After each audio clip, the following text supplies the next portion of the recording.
સાધના વિનય મંદિર શાળાએ તૈયાર કરી ઓપરેશન સિંદૂર થીમની 100 ફૂટ લાંબી રાખડી. મોદી સરકારના 11 વર્ષના સુશાસનને દર્શાવતી વિશાળ રાખડી મુખ્યમંત્રીને અર્પણ કરવામાં આવશે.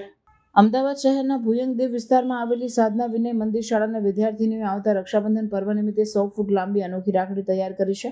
આ રાખડીમાં ઓપરેશન સિંદૂર અને પ્રધાનમંત્રી નરેન્દ્ર મોદીના 11 વર્ષના સુશાસનની થીમ દર્શાવવામાં આવે છે.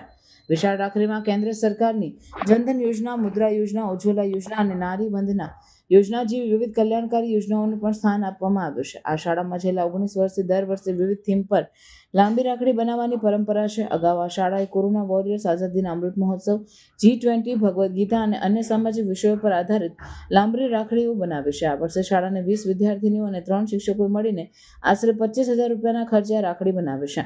શાળાના અધિકારીઓએ જણાવ્યું કે આ વિશાળ રાખડી રક્ષાબંધનના દિવસે ગુજરાતના મુખ્યમંત્રી ભૂપેન્દ્ર પટેલને અર્પણ કરવામાં આવશે. વિશેષ એ છે કે આ શાળાની વિદ્યાર્થીનીઓ દર વર્ષે સરહદ પર તૈનાત સૈનિકોને પણ રાખડી બાંધીને તેમના દીર્ઘાયુષ્યની પ્રાર્થના કરે છે. આ પહેલથી દેશભક્તિ અને સંસ્કૃતિના સંદેશ સાથે સામાજિક જાગૃતિ ફેલાવવાનું કાર્ય કરવામાં આવે છે.